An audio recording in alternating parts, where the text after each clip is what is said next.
Luke chapter 20. One day, as Jesus was teaching the people in the temple courts and proclaiming the gospel, the chief priests and scribes, together with the elders, came up to him. "Tell us," they said, "by what authority are you doing these things, and who gave you this authority?" "I will also ask you a question," Jesus replied. "Tell me, John's baptism, was it from heaven or from men?" They deliberated among themselves and said, "If we say from heaven, he will ask, 'Why did you not believe him?' But if we say from men, all the people will stone us, for they are convinced that John was a prophet." So they answered that they did not know where it was from. And Jesus replied, "Neither will I tell you by what authority I am doing these things." Then he proceeded to tell the people this parable.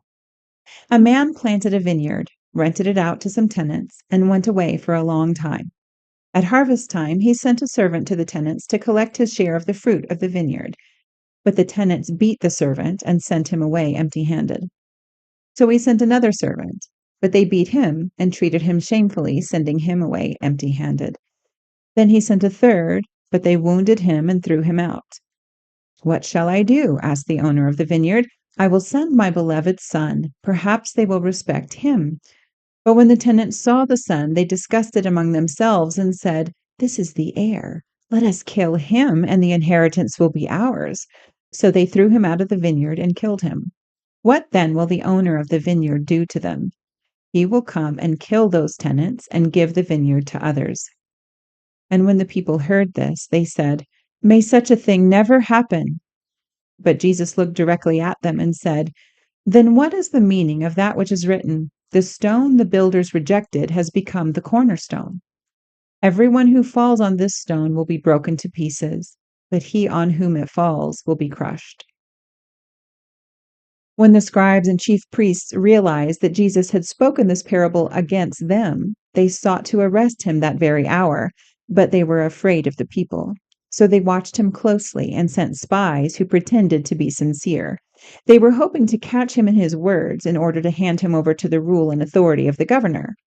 "Teacher," they inquired, "we know that you speak and teach correctly. You show no partiality, but teach the way of God in accordance with the truth. Is it lawful for us to pay taxes to Caesar or not?"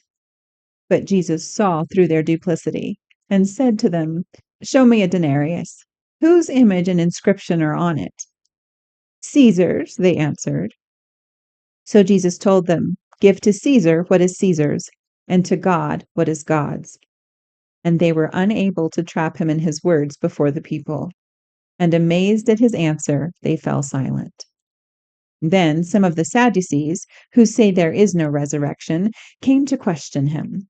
"Teacher," they said, "Moses wrote for us that if a man's brother dies and leaves a wife but no children, the man is to marry his brother's widow and raise up offspring for him. Now, there were 7 brothers. The first one married a wife but died childless. Then the second and the third married the widow, and in the same way all 7 died, leaving no children. And last of all, the woman died. So then, in the resurrection, whose wife will she be? For all 7 were married to her." Jesus answered, "The sons of this age marry and are given in marriage, but those who are considered worthy to share in the age to come and in the resurrection from the dead will neither marry nor be given in marriage.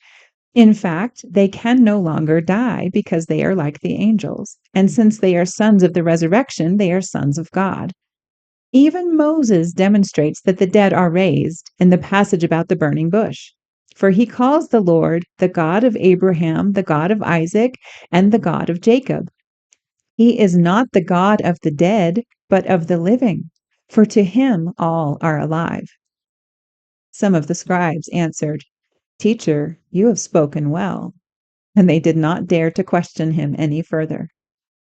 Then Jesus declared, "How can it be said that the Christ is the son of David? For David himself says in the book of Psalms, 'The Lord said to my Lord, sit at my right hand until I make your enemies a footstool for your feet.' Thus David calls him Lord.